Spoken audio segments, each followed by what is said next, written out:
मेरा नाम यास्मीन है। मैं 7वीं कक्षा का दूसरा पाठ सच्चा दोस्त के बारे में बताना चाहती हूँ। अगर आपको यह पाठ अच्छा लगा तो लाइक, शेयर और सब्सक्राइब कीजिए। यहाँ एक पेड़ और एक लड़के की मित्रता के बारे में इस पाठ में बताया गया है। तो यहाँ एक पेड़ था, उसका एक दोस्त था। उस दोस्त का नाम अमर था। अमर हर रोज़ पेड़ के पास जाता था और उसके फल खाता था। पेड़ के पत्ते इकट्ठा करता था और उन पत्तों से माला बनाता था। पेड़ के तने पर चढ़ता था, उसकी शाखाओं से झूलता था। यहाँ अमर का मित्र है पेड़। तो पेड़ के पास अमर हर रोज़ जाता था और इस तरह दोनों आपस में आंख मिचौनी खेलते थे। कौन? पेड़ और अमर दोनों आंख मिचौनी खेलते थे। अमर पेड़ की शाखाओं से झूलता था। जब अमर थक जाता तो वह पेड़ की छाया में सो जाता था। अमर जब थक जाता तो पेड़ की छाया में सो जाता था। इस तरह दोनों बहुत खुश थे। पेड़ और अमर दोनों बहुत खुश थे। समय बीतता गया। बहुत साल हो चुके हैं और अमर बड़ा हो गया है। अब अमर छोटा बच्चा नहीं है, बल्कि वो बड़ा हो चुका है। वह नौकरी की तलाश में शहर जाना चाहता था।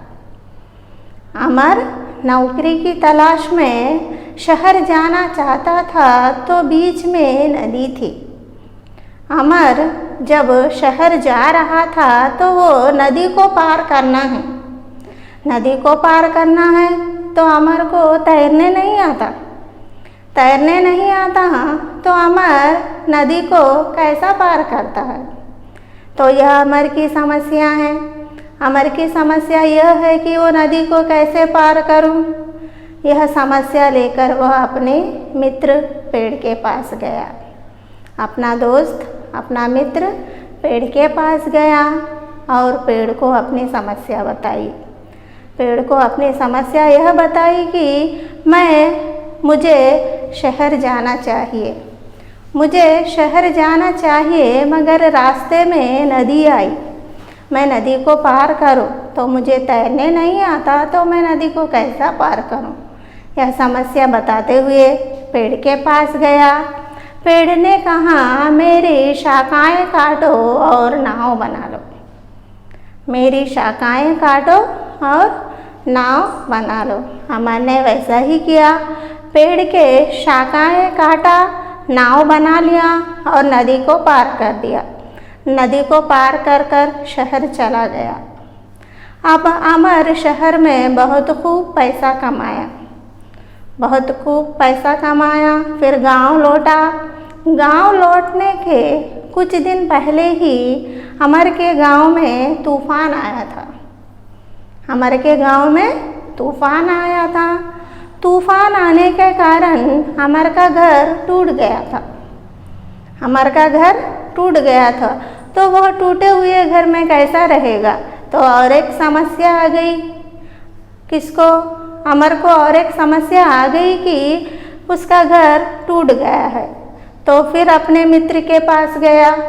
अपने मित्र के पास जाकर अपनी समस्या को बताई कि मेरा घर टूट गया है, तो मैं क्या करूं? तो यहाँ अमर को पेड़ ने कहा कि मेरा तना काटकर तुम अपना घर बना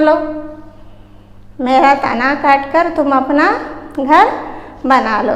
तो अमर ने वैसा ही किया। पेड़ का तना काट दिया और अपना घर बना दिया। अब बहुत समय बीत गया।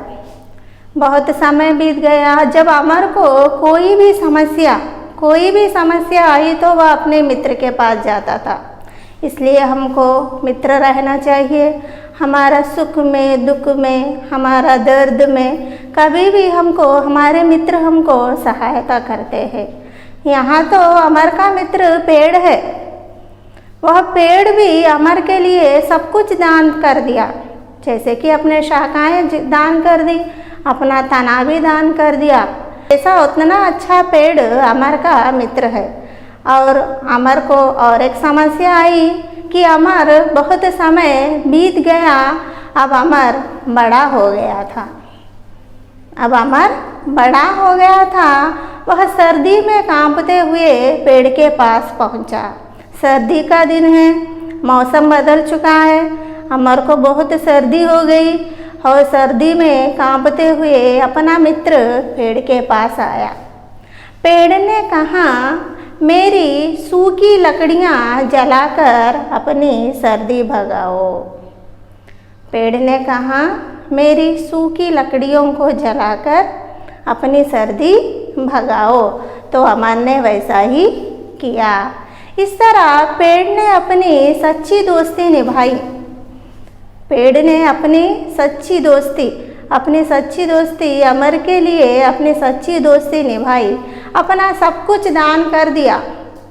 पेड़ ने अपना सब कुछ दान कर दिया, जैसे कि उसके शाखाएं, उसका तना, लास्ट में आकर अंत में आए तो उसकी सूखी लकड़ियों को भी दान कर दिया। अमर ने अपने सूखी लकड़ियों को, पेड़ के सूखी लकड़ियों को जलाकर उसकी सर्दी भगाया। इस तरह पेड़ अमर के लिए सब कुछ दान कर दिया। और अपने सच्चे दोस्त को खोकर अमर दुखी होने लगा। अपने सच्चे दोस्त को खोकर अमर बड़ा दुखी हुआ, क्योंकि यहाँ अमर का सच्चा दोस्त पेड़ था। ऐसे इतने अच्छे पेड़ को खोकर अमर बहुत दुखी हो गया था और उसने पौधा लगाने का निर्णय लिया। क्योंकि एक पौधा एक वृक्ष होते हुए भी अमर को इतनी सहायता की, जैसे कि हम मनुष्य एक दूसरे भी इतना सहाय नहीं करते। मगर यहाँ एक वृक्ष होते पर भी अमर को सब कुछ दान कर दिया। सब कुछ दान करके अपना सच्ची दोस्ती निभाई। तो अब अमर ने यह सोच लिया कि वह दूसरा पौधा लगाए और पौधा लगाने का निर्णय लिया। तो हम हमारे जीवन में इस पाठ से हम हमारे जीवन में यह सीख सकते हैं कि हमको भी सच्चे मित्र होना चाहिए। अगर हमको सच्चे मित्र रहेंगे तो हमारे दुख दर्दों में हमको वह काम आते हैं और हमारे दुख दर्द में वो हमको सहायता करते हैं और हमारे हर एक परेशानी को वह दूर करते हैं। ऐसे सच्चे मित्र हमारे ज़िंदगी में हमको भी होना चाहिए और हमारे जीवन में हम ऐसे सच्चे दोस्तों को हम पाना चाहिए। अब तक यह पाठ हो चुका है, तो हम दूसरा पाठ हिंदी दिवस के बारे में आने वाले कक्षा में मैं हिंदी दिवस पाठ के बारे में बोलूँगी। अगर आपको मेरा वीडियो अच्छा लगा तो सब्सक्राइब कीजिए।